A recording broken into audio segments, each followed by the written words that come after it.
자, 131회 건축전기설비기술사 문제풀이를 시작하도록 하겠습니다. 문제 1번은 테브란 정리를 이용한 문제가 출제되었는데요. 자, 테브란 정리라는 것은 다시 한번 봐보면 테브란 정리는 하나의 전압원과 하나의 임피던스를 직렬로 등가회로로 구성할 수 있죠.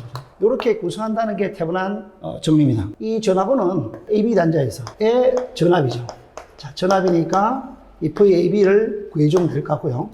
그 다음에 여기 이제 임피던스는 AB 단자에서 전원적으로 바라본 임피던스겠죠.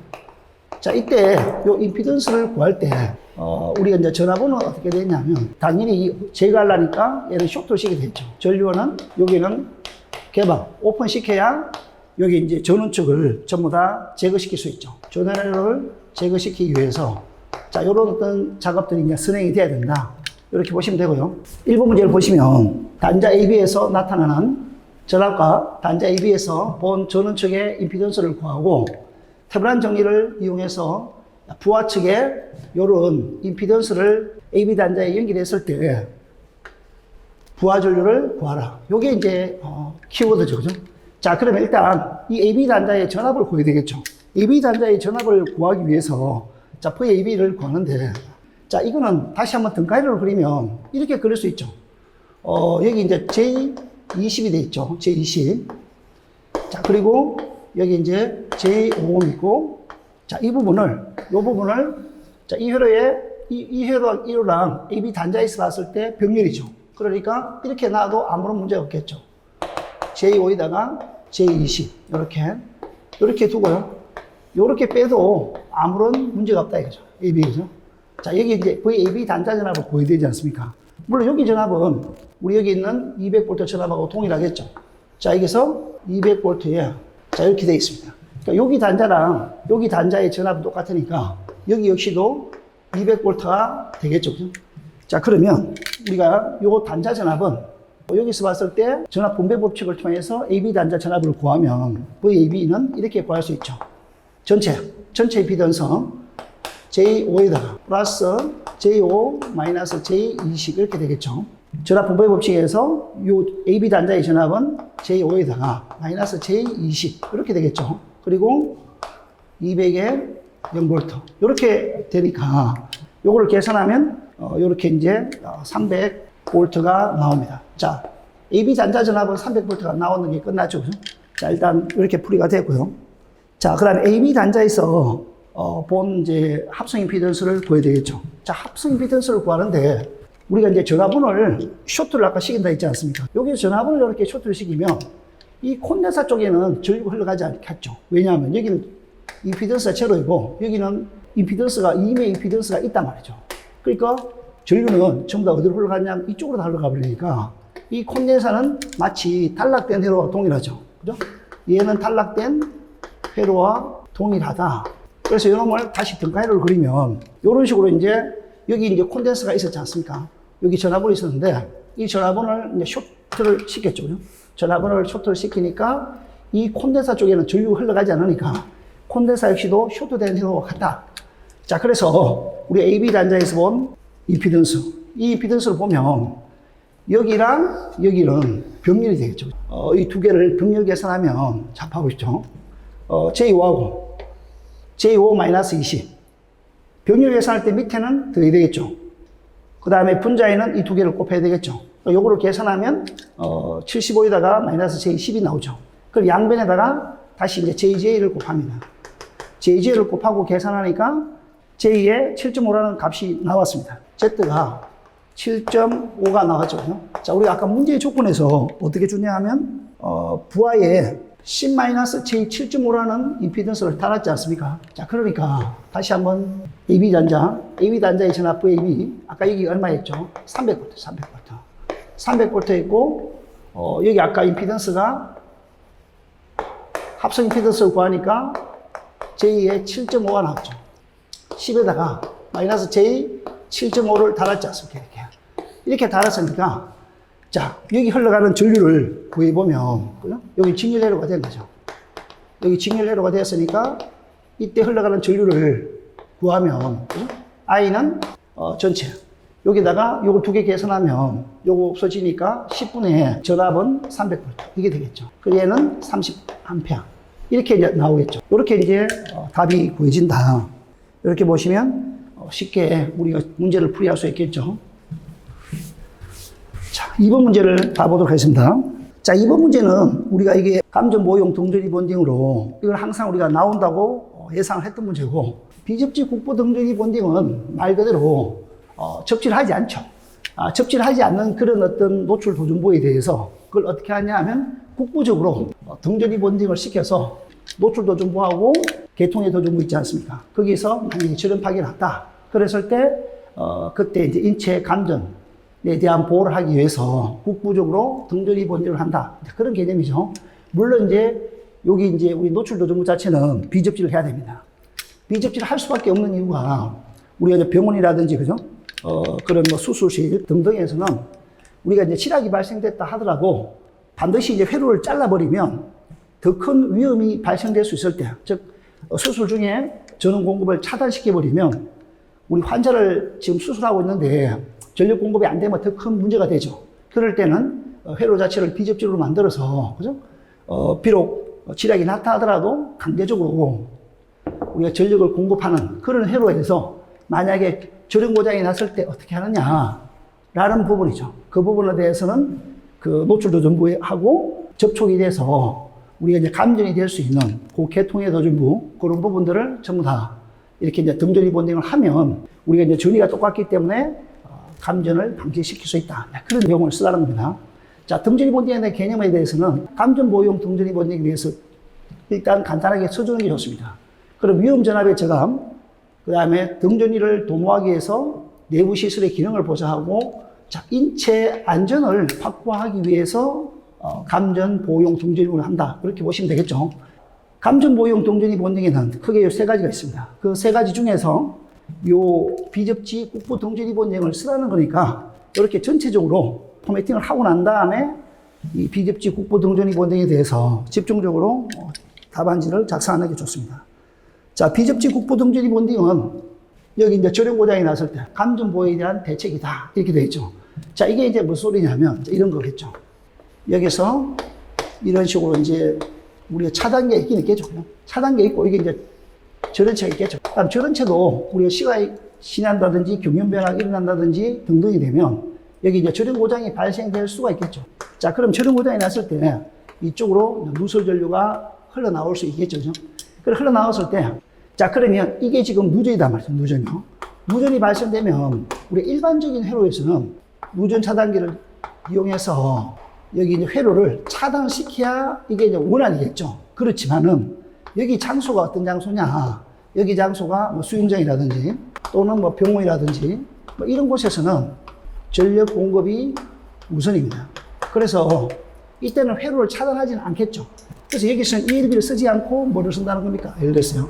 자, MC12 같은 거, 뭐 이런 우리 이제 보호장치를 쓰겠다는 거죠. 그리고 MC12 같은 경우는 누전이 나더라도 이 차단이 되지 않겠죠. 그러면 누설 전류는 계속 흘러나오고 있으니까 여기 이제 어떤 전이가 떴을 때 개통의 도전부가 있다. 그러면 여기 연볼트란 말이죠. 그죠? 그러면 이게 이제 우리가 어떻게 되죠? 여기가 이제 암리치 범위라는 거죠. 암리치 범위.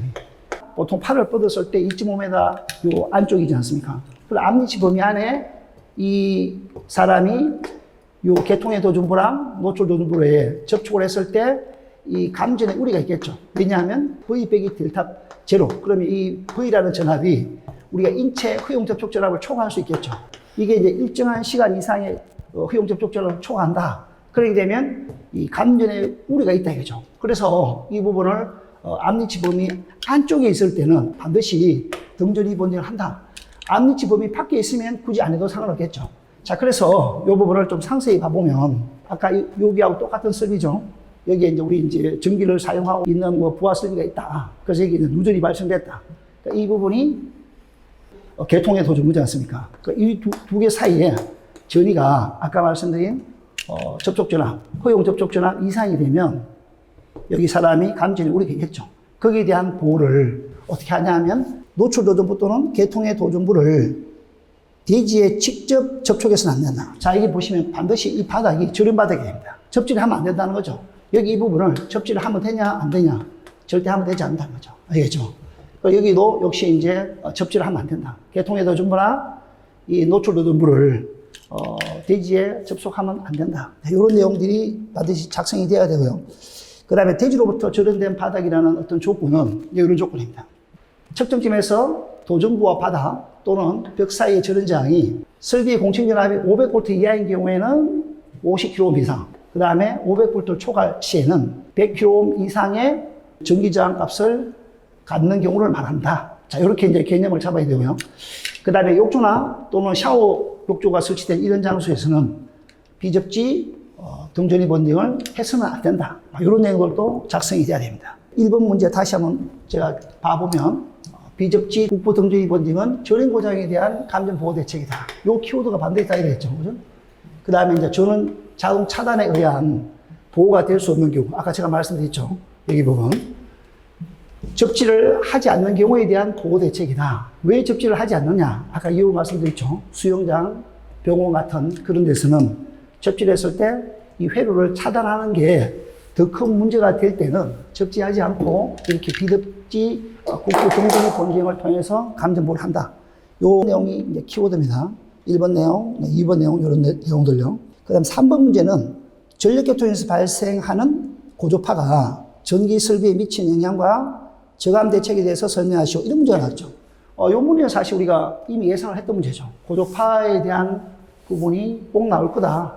그리고 전체적인 것도 나올 거다. 우리 연구반 교재에 요걸 제가 압축을 시키는 내용들이 있죠. 자, 이런 문제는 고조파에 대한 정의를 일단 적어 주셔야 됩니다. 고조파는 말 그대로 기본파, 즉 60Hz 이외의 주파수를 가진 이런 모든 파형들이 다 고조파다. 정의를 내려주시고요. 이 고조파의 범위가 50차수까지만 고조파로 따진다. 50차수를 넘어가면 고주파, 즉 노이즈로 우리가 이제 구분한다. 이런 어떤 개념적인 정의가 필요하고요.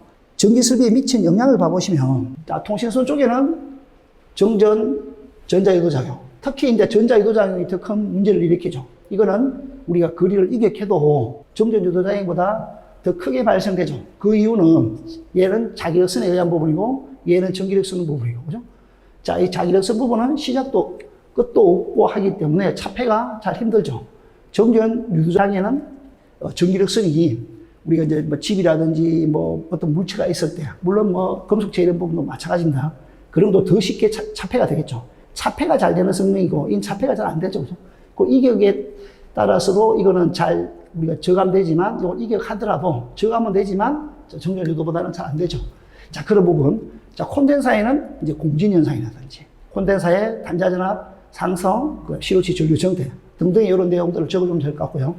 그 다음에 이제 고조파가 이제 변압기로 쳐들어오면 기본파 전류에다가 고조파 전류가 합성이 되니까 전체적으로 온도가 상승이 되고 그 온도 상승에 의한 여러 문제, 그 다음에 손실 문제, 또 철심 쪽으로 고조파가 들어왔을 때 특히 이제 이상 소음들이 크게 발생된다. 그다음 발전기 쪽도 마찬가지죠. 발전기 쪽의 기본파에 의한 정인파 전압에다가 고조파 전압 전류들이 이 발전기 쪽으로 치고 들어오면 파형이 찌그러질 수밖에 없겠죠. 그죠? 그리고 이제 고조파 전류 때문에 발전기 군선 쪽에 다시 이제 고조파 전류가 추가가 되니까 그때 이제 발열, 손실 이런 부분, 그 다음에 효율, 출력 저하 이런 부분이 나와야 되고요. 그 다음에 이제 헌팅 현상, ABR 쪽에 헌팅 현상 이런 것도 발생되고, 우리 또 역상부 고조파가 들어왔을 때 토크 저하 또 이런 문제, 그 다음에 온도에 의한 아까 여기 열화 부분이 안 나와 있었나요? 뭐 열화에 의한 또 수명 저하 이런 부분이 생기겠죠. 자, 전동기도 그와 유사한 현상이 생깁니다. 자, 케이블 쪽에는, 케이블에도 당연히 전체적인 전류가 증가되니까 발열, 손실, 열화, 수명 단축, 이런 문제. 자, 그 다음에 조명기기 쪽에도 수명에 영향을 준다든지 소손에 악영향, 이런 부분이 전기설비에 미친 영향으로 답안지를 몰고 가시면 될 것 같고요. 그러니까 여기에 대한 대책도 큰 틀에서 우리 발생 원칙에 대한 대책, 그 다음에 전력계 통측에 대한 대책, 그 다음에 이제 콘덴사, 특히 이제 콘덴사 쪽에 고조파에 의한 손상, 어떤 영향이 가장 크기 때문에 요 콘덴사 쪽도 하나 분류를 시키면 좋을 것 같고요. 그 다음에 이제 이 변압기 쪽, 그 다음에 간선 대책, 이런 식으로 전체적인 고조파 저감 대책을 우리 작성해주면 요 문제에 대한 좋은 답이 될 것 같습니다. 자, 발생 원칙에는 변환장치의 다펄스화. 변환장치를 다펄스화 시키면 우리가 이제 고차수 고조파가 나오도록 하면 할수록 고차수 고조파는 고조파의 크기가 작아지죠. 그죠? PWM 제어는 PAM보다도 요 고조파 발생이 작아지죠. 그죠? 자, 그 다음에 각종 필터를 단다든지, 뭐 리액터를 단다든지, 이런 식으로 우리 발생 원칙에 대한 대책을 세우면 되고요. 전력계통에는 단락 용량을 이제 정대시킨다. 즉, 다시 말해, 그 차수에서 고조파가 공진이 발생되도록. 저 차수에서 고조파 공진이 발생되면 고조파 양이 커지겠죠. 그런 부분. 그 다음에 전력계통을 분리해서 고조파가 발생되는 부분은 별도 뱅크로 이렇게 구분하겠죠. 자, 그 다음에 콘덴서 쪽에는 리액터를 다는 부분, 그 다음에 고조파에 대한 내량을 정배시키는 이런 방법을 우리가 적용시키면 될 것 같고요. 변압기 쪽에는 일반적으로 우리가 K팩터 변압기, 그 다음에 델타 결선 변압기, 그 다음에 위상 조정 변압기, 이런 거, 그 다음에 지그재그 결선 변압기, 이런 변압기 쪽에 대한 대책으로도 고조파 대책이 충분히 가능하죠. 물론 이제 이 변압기의 군선 자체가 고조파에 충분히 견디지 못하면 이 델타 권선 자체도 뭐 이중으로 한다든지 권선의 내량을 증가시킨다든지 지그재그 결선도 마찬가지죠. 이것도 이중 지그재그 결선 변압기를 집어넣는다든지 막 그런 식으로 하면 되겠죠. 자, K팩터 변압기는 당연히 이제 고조파 차수 같은 거, 그 다음에 고조파 양, 이런 것들을 분석을 해서 변압기 설계 단계에서부터 K팩터를 고려해서 변압기 용량을 선정하면 됩니다. 자, 간선에 대한 대책도 간선에 대한 고조파 내량을 증가시킨다. 즉, 다시 말해 간선의 굵기를 조금 더 업시킨다 이거죠. 고조파 전류에 의한 전류 부분까지도 고려해서 케이블 굵기를 선정하겠다 이 말이고요. 그 다음에 45신 케이블에 대해서는 자, 우리가 이제 중성선에 고조파 전류가 흘러 들어갔을 때 여기에 대한 어떤 대책으로, 그죠? 고조파 부분만큼에 대한 그 중성선의 굵기 이런 부분도 고려를 해야 된다. 이런 내용들이죠. 자, 발전기 쪽에서는 저리액탄스의 규모가 큰 발전기, 즉 다시 말하면 코일 용량을 좀 증가시킨다든지, 그죠? 뭐 그런 부분. 전체적으로 또 발전기 용량을 증대시키기보다는 역상전류에 의한 회전작의 자소, 이런 걸로 인해서 역상문 전류가 들어왔을 때 문제가 될 수 있으니까 그때 이런 덴파봉, 그죠? 덴파봉이라든지 규격, 크기, 이 단락 동판의 두께 이런 거를 정대시킴으로써 우리가 역상분 전류가 우리가 이제 발전기 2차 쪽으로 넘어왔을 때 역상분 회전작의 자속이 발생되고 그 회전작의 자속을 방해하는 방향으로 유도기전력이 발생되고 그 유도기전력에 의한 유도전류에 충분히 견딜 수 있는 덴파봉의 규격, 크기, 단락 동판의 두께 이런 것들이 우리가 이제 설계가 돼야 된다, 고려해야 된다 이런 얘기들이죠. 그 다음에 평균값 검출형 AVR보다는 시료값 검출형 AVR이 필요하다. 자, 유도기에 대해서는 유도기 쪽하고 전도기 쪽 유도기하고 직류기 쪽을 이렇게 구분해서 설명하면 더 좋습니다. 이 부분에 대해서는 이제 우리 연구반 교재에 제가 상세히 들어와 있고 개별 내용에 대해서 상세히 제가 설명해가 있었죠. 자, 4번 문제를 봐보도록 하겠습니다. 4번 문제는 건축물에 사용되는 간선의 부하별 사용 목적에 따른 분류에 대해서 설명하시오. 이런 문제가 나왔죠. 자, 최근에 이 간선 쪽에 이런 문제들이 자주 나오고 있죠. 그죠? 이 앞에는 간선의 이 배선 방식이 나왔었죠. 그죠? 그 다음에 이번에는 간선의 이 분류, 이 부분이 나왔습니다. 자, 다음에는 이 배전 방식이 안 나오라는 보장이 어디 있겠냐. 우리 한번 길목을 지킬 필요는 있다는 거죠. 이건 기출문제고, 이번에 131의 문제죠. 자, 그 다음에 이 부분이 아직 미출제 문제다. 그렇게 보시면 됩니다. 자, 이런 문제에 대해서는 간선에 대한 정의를 일단 적어주는 게 좋습니다. 자, 간선에 대한 정의를 여기다가 바로 적어줘도 되겠죠. 뭐 예를 들어서 인입점이다. 인입점에서부터 발전기 축전지 등의 전원에서부터 뭐 변압기, 만약에 변압기가 있다. 그럼 이게 이제 고압 간선이 되겠죠. 고압 간선. 자, 그 다음에 변압기 또는 배전설로 AC2반이 있다. 자, 그럼 여기 이제 배전반이 있다 봐보겠습니다. 배전반이. 자, 이게 이제 MC12가 쭉 있겠죠. 그 MC12가 있으면 여기가 배전반이라고 보면 됩니다. 배전반에서부터 자, 우리가 이제 동분전반이 있다. 자, 그러면 뭐 동에 또 분전반이 하나 있지 않습니까? 동분전반. 그러면 여기 이제 각 배전반에서부터 뭐 전동분전반까지 또는 동력 여기 이제 분전반까지, 자, 전동분전반까지요. 여기 부분도 우리가 이제 하나의 간선이라고 볼 수 있겠죠. 자, 간선이라는 것은 이런 식으로, 여기 이제 저압 간선이 될 것이고요. 보통 이제 저압 쪽으로 넘어왔으니까. 보통 이제 여기서 22,900에 뭐 380에 220이다. 그죠? 그럼 이제 이 부분이 저압이니까, 여기 이제 저압 배전반에서부터 전동 분전반까지. 이 부분은 이제 저압 간선이 되겠죠. 만약에 전원에서부터 뭐 변압기, 여기는 뭐 고압 또는 특고압 간선이 되겠죠. 특고압. 쉽게 하면 특고압 간선이 됩니다. 이렇게 이제 간선에 대한 정의를 간단하게 적어주고 그 다음에 간선의 사용 목적에 따른 분류. 자, 이걸 보면 부하별 간선이 있죠. 자, 이번에 물었던 게 이제 사용 목적에 따른, 부하별 사용 목적에 따른 분류를 나왔으니까, 자, 부하가 어떤 부하냐? 전등부하냐? 그럼 전등부하에 공급되는 간선. 자, 여기에 대한 개념, 종류, 이런 것들을 작성해 주면 됩니다. 자, 전등간선은 조명기구나 사무용 기기 등에 전력을 공급하는 간선이 되고, 여기에 이제 상용 전등간선, 그 다음에 비상용 전등간선, 이런 쪽으로 답안지를 작성해 주면 될 것 같고요. 동력간선은, 자, 보일러나 이 냉동기, 이런 이제 동력 부하겠죠. 급수펌프, 이런 동력 부하에 전력을 공급하는 이 간선이 동력간선이다. 동력간선 역시도 상용 동력간선, 비상용 동력간선, 이렇게 나눠서 우리가 종류를 구분해 주면 좋을 것 같고요. 그 다음에 특수간선을 보시면, 특수간선은요, 이거는 이제 전등도 아니고 동력도 아닌, 여기 이제 보통 중류도가 높은 의료기기라든지 우리 전산기기들, 그죠? 이런 데에다가 전력을 공급하는 그런 간선이 특수간선이 되겠죠. 자, 특수간선 역시도 이런 개념들, 중류도가 높은 이 특수기기에 전력을 공급하는 간선이 특수간선이 될 것이고요. 특수간선의 종류는 전산기기용이나 의료기기용, 이런 간선이 있다. 이렇게 보시면 될 것 같습니다. 우리가 전압별 간선은 간단하게 전압에 따라서 이 간선이 분류가 되니까, 저압 간선에는 우리가 쓸 수 있는 것들이 비닐 건선이나 케이블, 버스타트, 이런 것들이 저압 간선으로 사용될 수 있고요. 그 다음에 고압이나 특고압 간선에서는 사용될 수 있는 게 케이블이나 버스타트, 이런 것들이 저압, 특고압 간선으로 사용될 수 있다. 이렇게 이제 간단하게 이런 부분은 추가로 좀 적어둘 수 있고 안 적어둘 수 있는데, 일단 문제 핵심은 사용 목적에 따른 분류, 이 부하별 간선, 요 세 가지가 이 답안지에 대한 핵심 키워드가 될 수 있습니다. 문제 5번을 봐보시면요.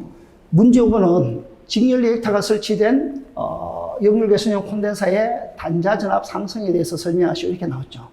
자, 일단 직렬 리액터가 설치된 요런 그 콘덴사의 단자 전압이 상승이 이제 왜 하느냐? 사실 이 전압이 상승하는 거는 우리가 이제 두 가지 어떤 이유가 있겠죠. 첫 번째는 L에 의한 역기전적, 그죠? 역기전적이 나왔으니까 이것 때문에 우리가 기록 제2법칙에 의해서 한 개의 페이로망 내의 전압의 대수적인 합을 봤다. 그 다음에 이제 전압 분배 법칙에 의해서 콘덴사 단자에 전압이 상승되는 부분, 이런 부분을 우리가 이제 계산적으로 알아볼 수도 있겠죠. 그죠? 이 문제는 이런 식으로 이제 보시면 됩니다. 일단 직렬 리액터가 어떤 작용을 하는지, 직렬 리액터의 어떤 개념이 뭔지. 자, 직렬 리액터는 말 그대로 시리즈 리액터죠. 시리즈. 직렬로 여기 이제 연결되어 있는데, 얘는 이제 결국 이 콘덴사 쪽으로 흘러가는 이 고조파의 유입을 방지시키기 위해서 우리가 직렬로 리액터를 달아주는 그런 지상 무효전력 공급 장치죠. 얘는 지상 무효전력 공급 장치고, 얘는 지상 무효전력 공급 장치죠. 그죠? 자, 이런 것들에 대한 구분을 좀 해주시고, 그다음 직렬 리액터에 대한 목적들. 자, 이런 목적들도 한 두세 개 정도 간단하게 적어주는 것도 좋습니다. 우리 이제 기본서나 연구반 교재에 나와 있는 이런 내용들이죠. 특히 여러분들이 이제 고조파 전류에 의한 요 이제 벼락기 쪽의 어떤 소음들, 이런 것들은 제가 이제 변이 전류로서 그 전에 한번 설명해 드린 적이 있었죠. 고조파 전압 전류에 의한 그 콘덴사의 변이 전류에 의한 고조파 쪽으로 고조파 전류가 넘어가서 과열되는 이런 문제야. 그죠? 이런 내용들을 간단하게 직렬 리액터에 대한 목적을 적어주시고, 자, 핵심은 이거죠. 자, 핵심은 직렬 리액터의 용량과 콘덴사 단자 전압. 문제 풀이에서는 이 콘덴사 단자에 걸리는 어떤 전압, 요 전압에 대한 부분을 가지고 콘덴사 단자 전압 상승을 설명해 놨습니다. 여기도 마찬가지죠. 콘덴사 단자에 걸리는 이 전압을 전압 분배 법칙으로 풀이해놨죠. 콘덴사 쪽의 전압은 이런 식으로 적용될 수 있죠. 그죠? V의 XC는 요 리액터, 그 다음에 콘덴사에 대해서 전체적으로 요 콘덴사 쪽에 걸리는 전압이죠. 그러니까 여기는 XL, 그죠? 마이너스 XC에 마이너스 XC의 이 전원 전압. 요 전원 전압을 곱하면 이 콘덴사의 양단에 걸리는 전압, 요 전압을 우리가 이제 구할 수가 있겠죠. 그죠?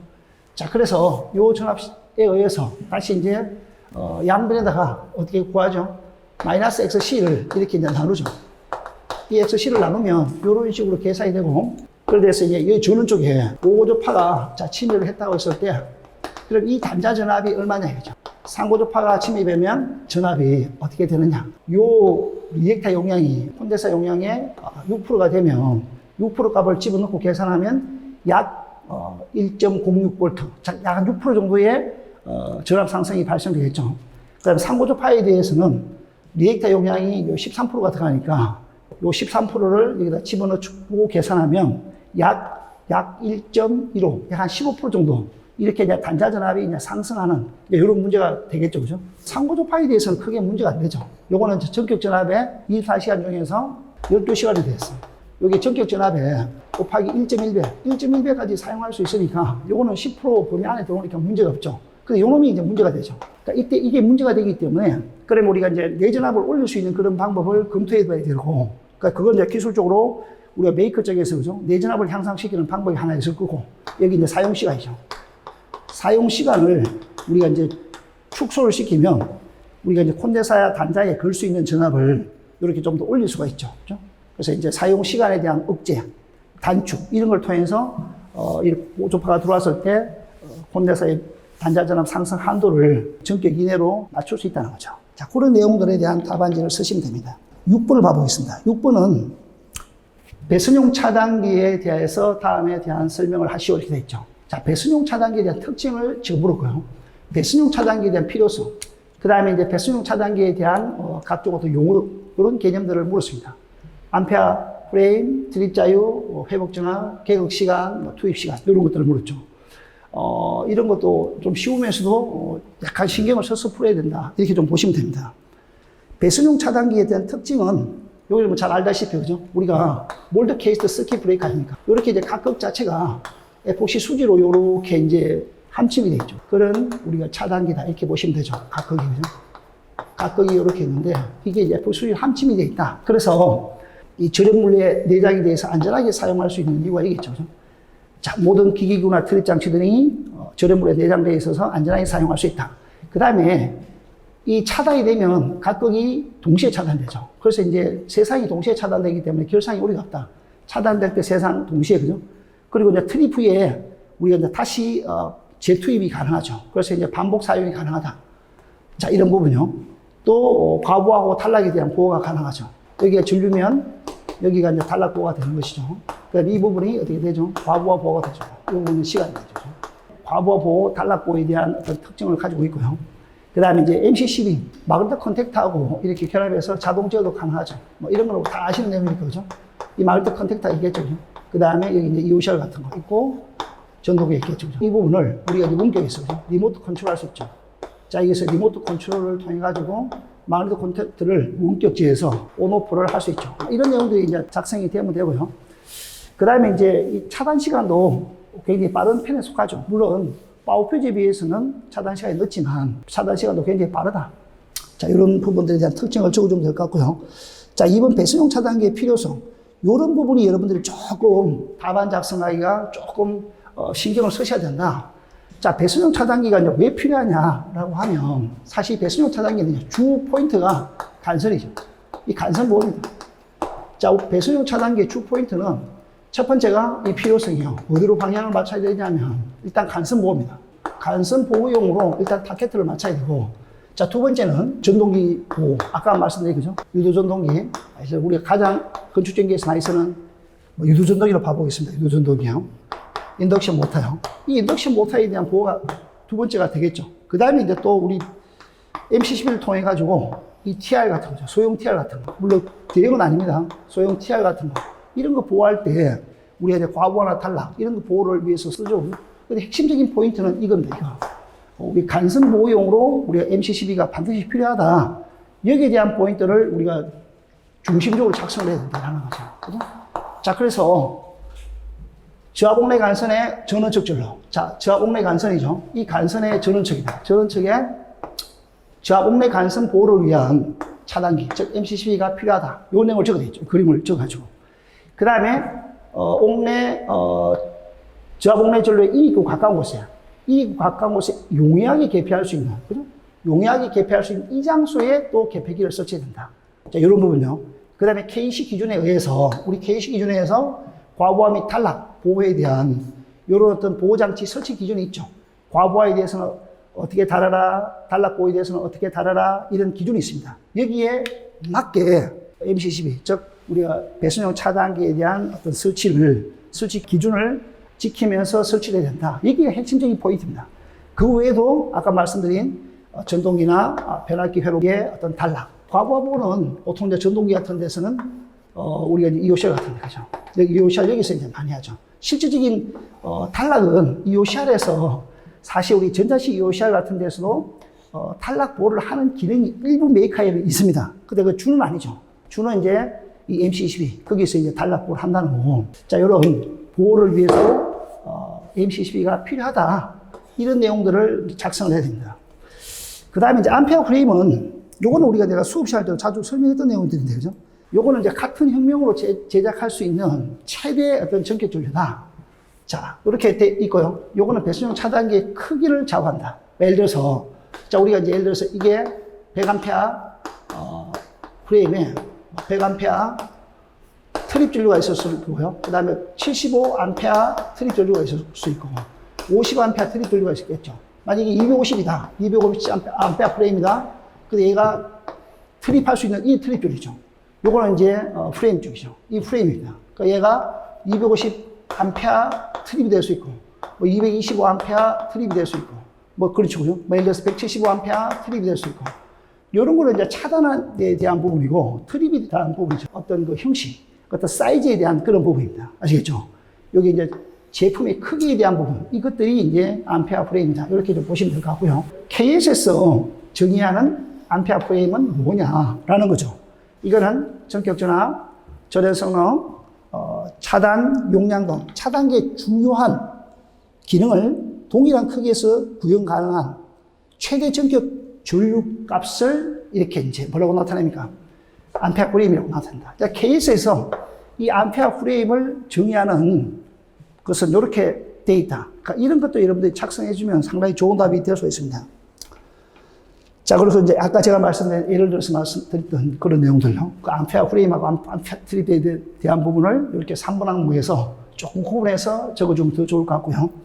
자, 트립 프리는 우리가 이것도 제가 V12 같은 거 트립 프리가 꼭 한번 나온다 이렇게 했는데, 그죠?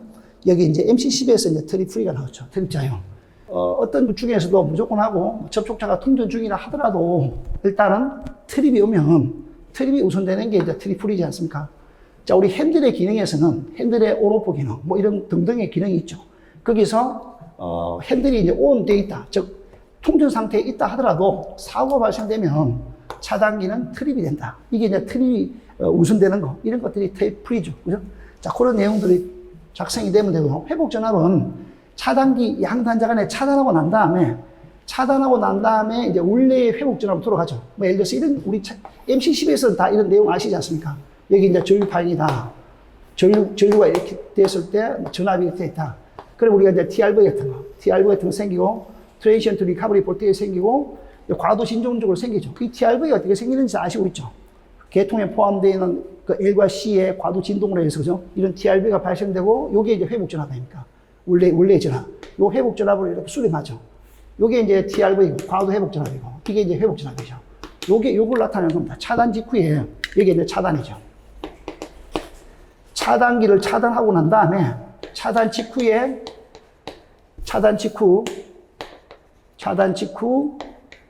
이 차단기 양단자 간에 나타나는, 이 전압.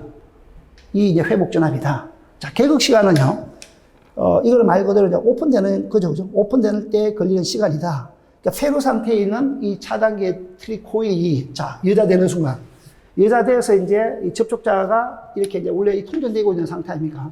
통전되고 있는 이 상태에서, 자, 이제 트립 코일이 들어오니까, 트립 코일에 어떤 여자 전류가 들어오니까 이놈이 이제 열리겠죠. 열리고, 그러면 관세의 법칙에서 우리는 전류는 계속 흐르려고 하는데, 못 흐르게 이렇게 하니까, 여기 당연히 이제 아크가 발생이 되죠. 그죠? 이때 이제 트립 코일에 여자된 순간부터 아크 접촉자가 결결 때까지, 이게 아크 접촉자죠. 이 아크 접촉자가 열릴 때까지, 요때의 시간이 개극 시간이다. 열릴 때까지 시간. 자, 그 다음에 투입 시간은 개로 상태, 즉 오픈 상태죠. 오픈되어 있는 상태에서 다시 이걸 투입할 때, 그때의 아크 접촉자가 접촉할 때까지의 시간, 요 시간이 이제 투입 시간이다. 말 그대로 그죠. 여기 이제 딱 붙을 때까지, 요 붙을 때까지 시간을 투입 시간이다. 이렇게 보시면 되죠. 자, 이런 용어의 정리는 뭐 간단하게 개념만 적어주시면 될 것 같고요. 문제 7번에 보시면 사실 이게 이제 우리가 KC 쪽에 좀 예상했던 그런 문제죠. 케이블 트레이는 이제 제가 반드시 나온다. 그렇게 했던 부분이죠. 앞으로도 나올 가능성이 있지 않겠냐. 자, 봅니다. 자, 여기서 이제 중요한 거는, 케이블 트레이 관련해서 KC에서 케이블 트레이 선정에 대해서 묻습니다. 이걸 어떻게 선정할 거냐. 선정 조건만 물었으니까 선정된 부분만 집중적으로 답안지를 적어주시면 됩니다. 자, KC 232의 411의 2에 여기 이제 케이블 트레이 선정에 대한 요 코드가 나와 있죠. 이 코드에 대한 내용들을 우리가 쓰라는 거죠. 자, 첫 번째, 수용된 모든 전선을 지지할 수 있는 강도가 된다. 이건 당연하죠, 그죠? 자, 예를 들어서 이 강도가 약하면 문제가 된다. 그래서 안전율을 얼마 정도로 확보하냐면 케이블 무게의 1.5배 이상의 안전율, 즉 케이블 무게의 1.5배의 무게가 케이블 트레이에 인가되더라도 케이블 트레이가 버티줘야 되겠죠. 그죠? 여기 이제 케이블이 이렇게 쫙 설치가 되지 않습니까? 그럼 이 케이블의 무게죠, 자중. 이 자중에 대해서 이 트레이 부분은 케이블 트레이 부분은 1.5배. 여기다가 1.5배의 자중에 대해서 버틸 수 있는 그런 케이블 트레이를 이렇게 설치해라, 그죠? 안전율이 1.5입니다. 거기에 이제 케이블 트레이가 쳐질 수 있으니까, 그죠? 그 다음에 지지대는 트레이 하중과 트레이 자체 하중이죠. 이게 이제 케이블 트레이에 있으면 우리가 이게 지지를 할 거 아닙니까? 그죠? 천장에다가 예를 들어서 앙카볼트를 심어서 만약에 지지를 한다. 자, 이게 뭐 지지대가 될 수 있겠죠. 이렇게 지지대. 자, 이런 지지대가 될 수 있는데, 지지대는 트레이 하중과 이 트레이 자체 하중이죠. 아까 이 트레이 하중이요. 이 트레이 하중과 자, 이 케이블 하중을 충분히 이렇게 견딜 수 있는 강도가 된다. 이 강도가 약하면 안 되겠죠. 이게 휘인다든지 이러면 안 된다는 거죠. 그 다음에 전선에 피복이 손상을 입을 수 있는 그런 돌비 등이 없어야 된다. 이 트레이 부분에, 이 부분이 예를 들어서 제조 과정에서 불똥이 생겼다. 그리고 케이블 풀링할 때, 이런 그 뾰족한 부분에 대해서 손상을 입으면 우리가 이제 요란 문제, 이런 게 발생이 될 가능성이 굉장히 크죠. 이런 부분이 없도록 매끈하게 만들어라. 그런 부분이고요. 금속은 자연계에 나오면 바로 이제 부식으로 넘어갈 수가 있죠. 부식을 방지하기 위해서 전부 다 방식 처리를 해라. 자, 그 외에도 우리 이런 내용들에 대해서 작성을 해주면 됩니다. 12가지 정도 이 내용들이 있는데, 이 내용들에 대해서 여러분들이 여기 보시면 이제 비난연성. 비난연성 부분에 대해서는 반드시 비금속 트레이 부분에 대해서 이 금속이 아닌 부분은 화재가 일어날 수 있으니까 난연성 제지를 해라는 거죠. 정기적으로, 기계적으로 안전하게 접속한다. 그 다음에 트레이 부분은 금속이니까 당연히 접촉을 해야 되죠. 자, 이런 내용을 작성을 해주면 될 것 같습니다. 자, 문제 8번. 요게 약간 여러분들이 좀 전에 안 보던 그런 문제가 될 수 있는데, 실내 전반 조명에 적용되는 LED 조명 기구 중에 직화 방식하고 엣지 방식에 대해서 설명하시고 이런 게 나와있죠. 자, 여기 보시면 여기 이제 광원을 이렇게 이제 일률적으로 쫙 배치를 했죠. 일률적으로 쫙 배치를 해서 이 광원 자체가 이렇게 되어 있으면요. 이 광원의 램프가 바로 직접 배관 형식으로 화면으로 광속이 떨어지는 방식이 이제 직화 방식이죠. 말 그대로. 그죠? 등기구가 이제 위에 전면에 있지 않습니까? 그러니까 이렇게 등을 쭉 램프가 달려있고 LED 램프가 이 등에서 이런 식으로 전부 다 등에 불빛이 이제 내려오는 거죠. 바로 직접적으로. 그죠? 직접적으로 광속이 떨어지는 거. 이게 이제 직화 방식입니다. 그 다음에 엣지 방식은 이렇게 됩니다.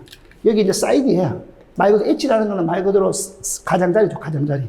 이 가장자리에다가 광원을 설치해서 광속을 이렇게 이제 쏘는 거죠. 이렇게 쏘니까 여기서 한 번에 이제 중화가 되죠. 중화가 되면서 다시 한번 이렇게 이제 빛이 떨어지는 형태죠. 이렇게 이제 빛이 떨어지는 형태가 우리가 엣지 방식이다. 이렇게 이제 보시면 됩니다. 여기는 반드시 엣지 부분에 광원이 설치된다. 광원 램퍼예요. 얘는 엣지 부분이 아니고 전체적으로 고루죠. 이렇게 램퍼가 설치되는 그런 형태가 되겠죠. 개념들을 이렇게 작성해 주는 게 좋습니다. 작성해 주고 그 다음에 여기에 대한 조명 방식에 대한 어떤 개념들. 다시 직화 방식은 LED를 전체 면적의 일정한 간격으로 아까 배열한다 했죠. 그래서 이제 확산각을 이용해서 직접적으로 화면 쪽으로 이렇게 비춰지는 방식. 엣지 방식은 광원이 측면에, 그죠? 등기구 측면에 이렇게 설치되어서 이렇게 빛의 확산 또 굴절 이런 것들을 통해 가지고 빛을 고르게 이렇게 내는 방식이다.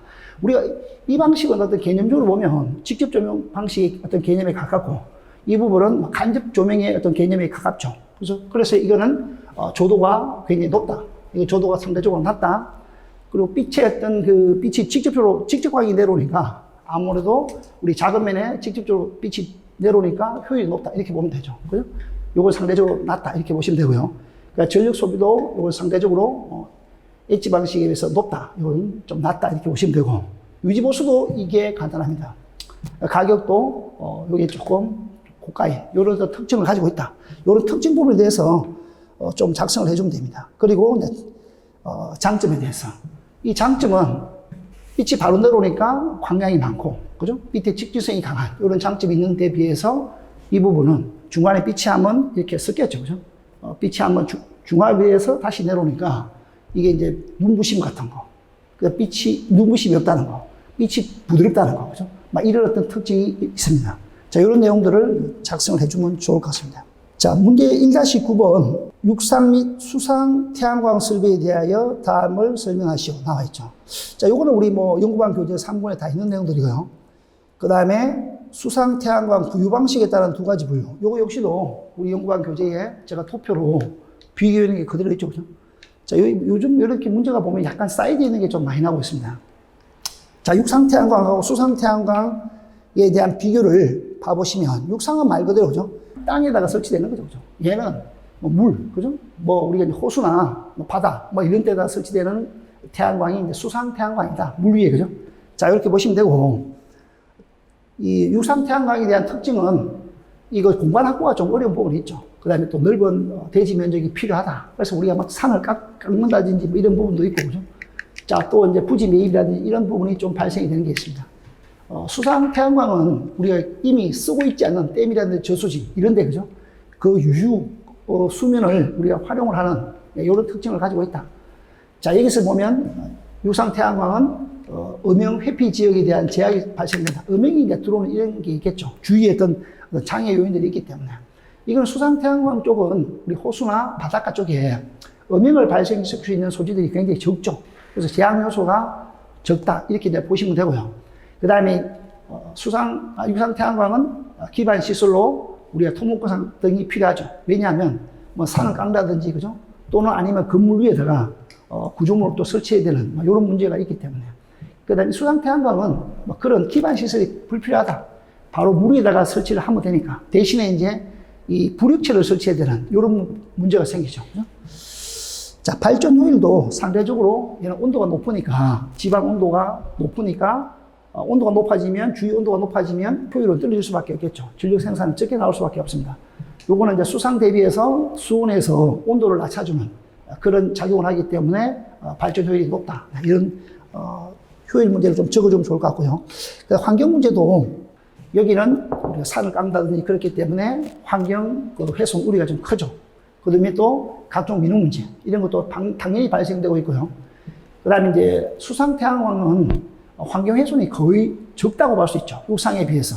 요 광합성 저하로 녹조 발생 저감 효과 이런 부분도 있고, 침수 식물 생육으로 의류 산란장 이런 것도 제공해 줄 수 있다. 또 상대적으로 이 두 개를 보면 민원 문제, 즉 사회적 갈등이 적다 이렇게 볼 수 있겠죠. 왜냐하면 호수나 바닷가 쪽에서 어떤 민원은 이런 일반 육상에 비해서 적다고 볼 수 있겠죠.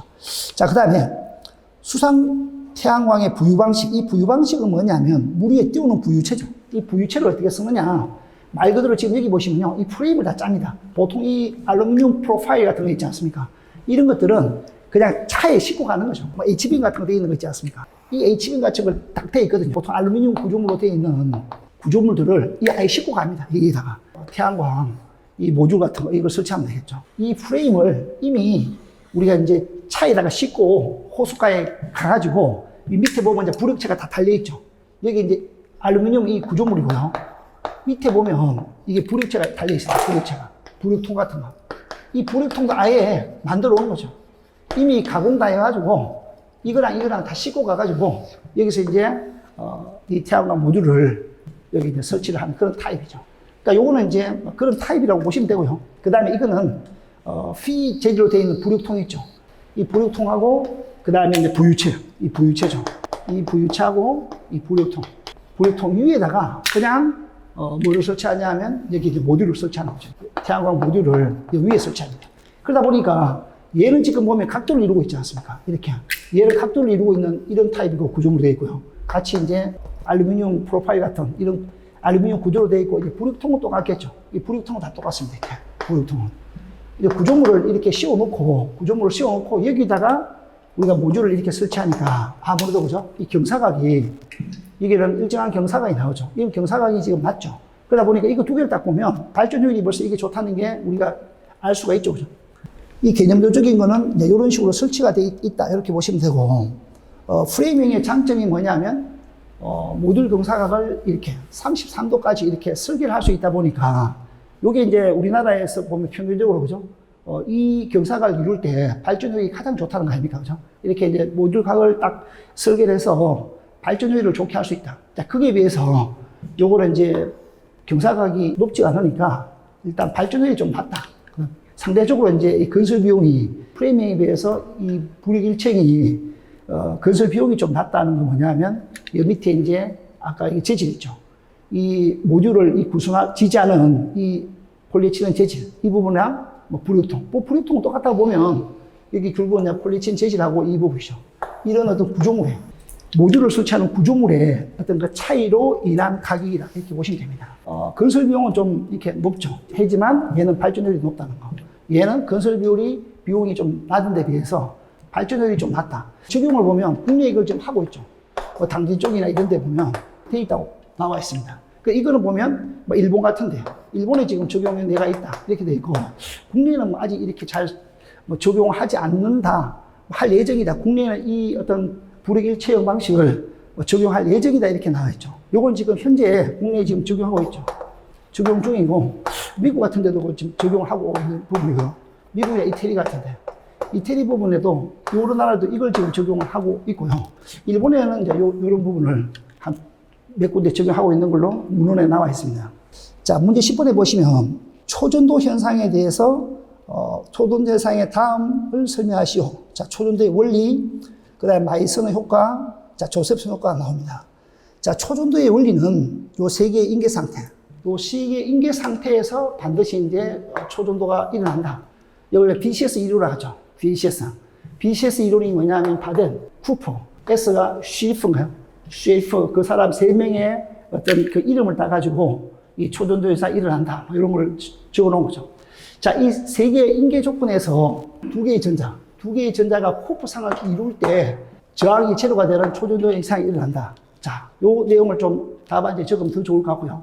일반적으로 두 개의 코프상은 우리가 이제 같은, 이 전자는 우리 일반 자기학에서는 두 개의 전자가 같은 극성을 띠고 이렇게 같이 공존할 수가 없죠. 근데 이제 초전도가 되면 같은 극성을 띠는 이 전자가 공존할 수 있다는 거죠.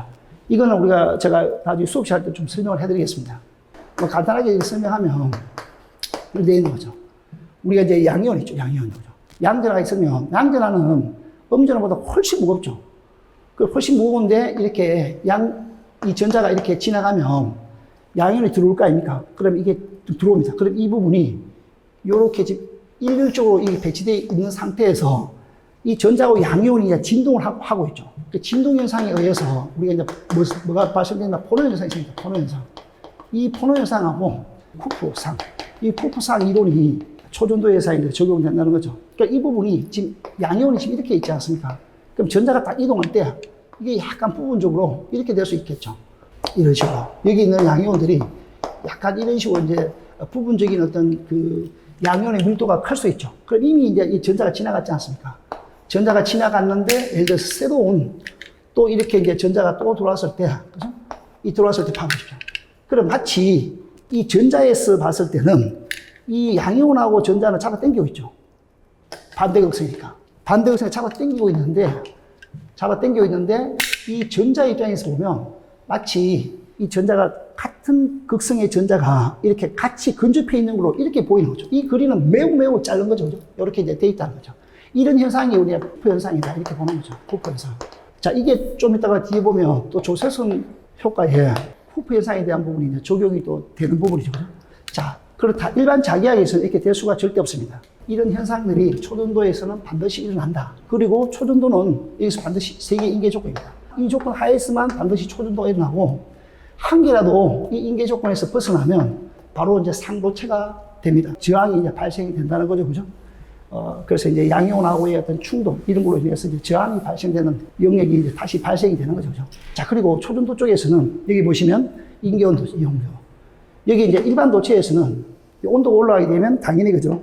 이렇게 저항이 올라갈 수밖에 없겠죠. 온도가 올라가게 되면 저항이 올라갈 수밖에 없습니다. 그 이유는 제가 수업 시간에 다 설명을 해드렸죠. 이 초전도에서는 이때 인계온도, 이미 인계온도 이하에 대해서는 바로 저항이 다 제로죠. 저항이 제로, 이런 어떤 특성을 갖는다. 그 다음에 마이슨 효과는 외부에 초전류가 들어오게 되면 이 표면을 제외하고 내부 자기장은 제로가 된다. 이제 이런 효과가 마이슨 효과다. 이렇죠. 자, 그 이유는 일반 도체는 지금 외부 자기장이 들어오면 이 자기장을 밀어내지 않고 자기장을 통해서 뚫고 가져오죠. 근데 초전도체는 자기장을 이렇게 밀어내는 그런 효과를 발생시킨다. 그 이유는 여기서 이제 전류가 들어오면 이 전류에 대해서 이 전류에 의한 자기장을 방해하는 방향으로 초전도체에서 다시 이제 자기력선이 발생되는 거. 자, 이게 우리가 보면 팔다의 법칙은 여기도 그대로 적용되는 거죠. 그러니까 여기 이제 초전도체에 다시 이제 전압이 발생되고 이게 이제 초전류가 발생되는 거죠. 이 초전류에 의해서 다시 초전류에 의한 자기장이 다시 발생되겠죠. 그럼 이 자기장하고 지금 이 자기장이 이런 식으로 다시 이제 들어오면 외부에서 들어온 자기장이 이런 식으로 지금 다시 발생이 될 거 아닙니까? 이 자기장하고 이 자기장을 지금 180도 방향의 반대 방향으로 작용하다 보니까 여기 이제 초전류에 의한 자기장이에요. 이 자기장이 이제 외부 자기장을 밀어내는 거죠. 외부 자기장을 밀어내니까 외부 자기장이 마치 이런 식으로 이런 현상이 발생된다는 거죠. 이런 효과를 이용한 게 우리가 이제 자기 부상열차, 그죠? 이런 것들에 이게 적용된다. 이렇게 나와 있죠. 그죠? 자, 이런 것도 제가 수업 시간 다 말씀드렸던 부분이고요. 그러니까 마이슨의 효과가 발생된 이유는 아까 제가 말씀드렸습니다. 자기장이 초전도에 들어오게 되면 초전도 표면에 초전류가 흐르고 초전류에 대한 자기장이 다시 외부 자기장을 이렇게 밀어내죠. 즉 상쇄시켜서 표면을 제외하고는 초전도 내부의 자기장은 제로가 되는 이런 마이슨 효과가 발생된다. 이렇게 보시면 되고요. 적용은 아까 말씀드린 그 부분입니다. 그 다음에 이제 조셉슨 효과는 여기 아까 우리가 이제 제가 이야기했던 그 쿠프상 있죠. 쿠프상 자체의 어떤 그 상태가 어떠냐에 따라서 여기 이제 플러스 IC, 마이너스 IC 이게 지금 발생이 된다는 거네요. 자, 이 조셉슨 효과라는 큰 개념은 뭐냐면 여기 이제 전원체를 가운데 끼워놓고 초전도체 사이에 우리가 전압을 가하지 않음에도 불구하고 이걸 이제 바이어스를 걸지 않음에도 불구하고 이렇게 되어 있습니다. 물론 전압을 걸지 않는다 그러죠. 전압을 걸지 않음에도 불구하고 이 전원체 쪽으로 전류가 이렇게 흘러간다. 전류가 이게 통전되는 이런 효과가 뭐냐면 조셉슨 효과죠. 그래서 아까 얘기한 이 쿠프상 있죠.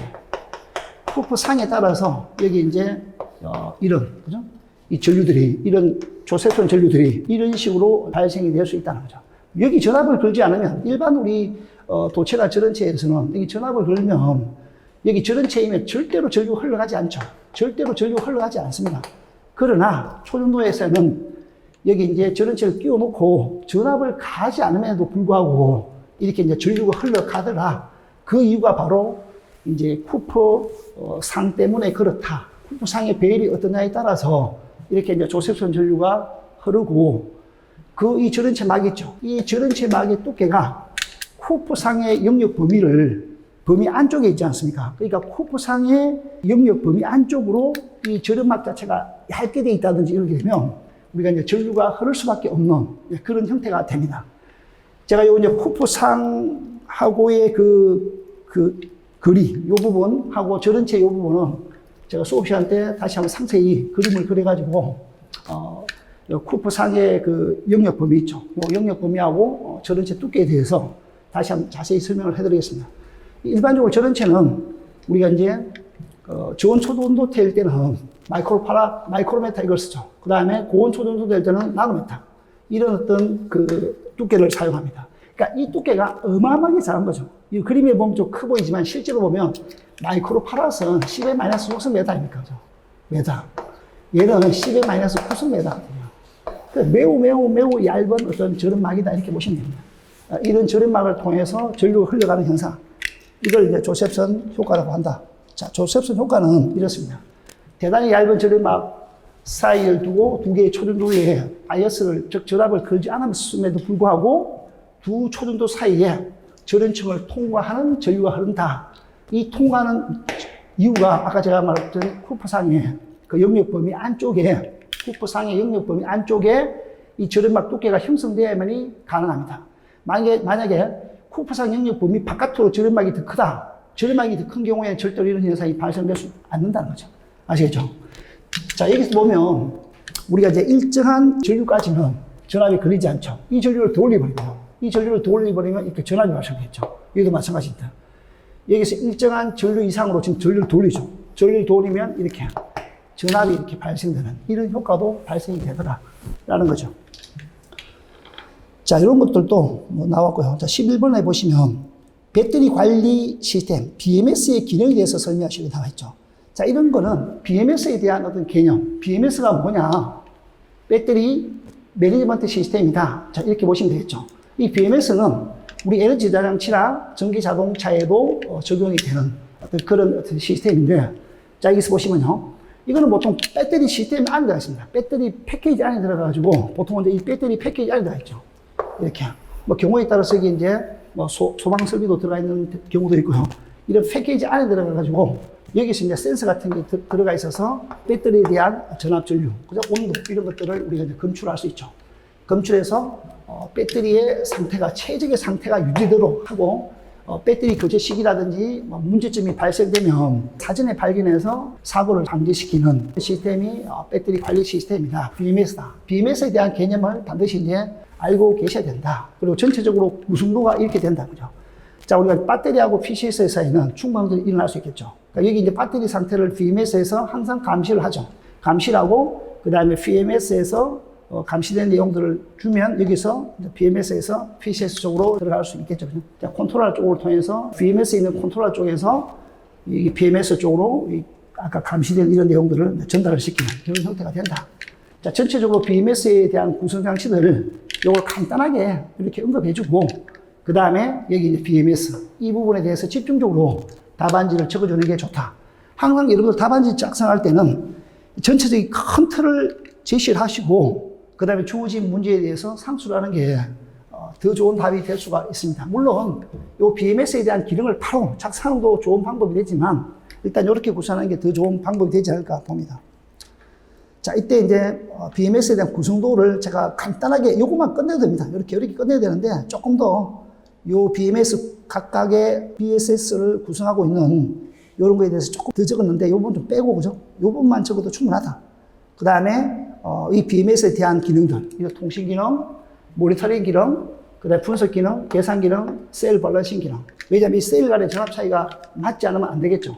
그래서 항상 그 셀에 과방전 이런 것 때문에 문제가 될 수 있으니까 셀 전압을 항상 밸런싱하는 뭐 그런 어떤 기능이 있다. 이렇게 보시면 되죠.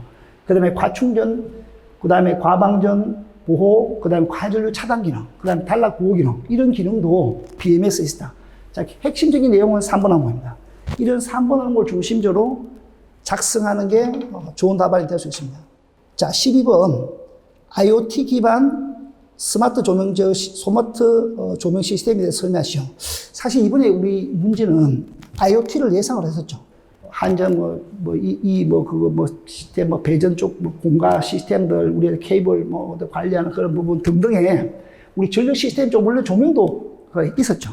안종사의 그 미리몬 같은 거 등등, 그죠? 지금은 미리몬 잘 안 쓴다고 또 나와 있지만, 어떤 이런 부분에 대해서 예상을 했는데, 이게 이제 딱 그 스마트 조명 쪽으로 딱 한정이 나와버렸죠, 그죠?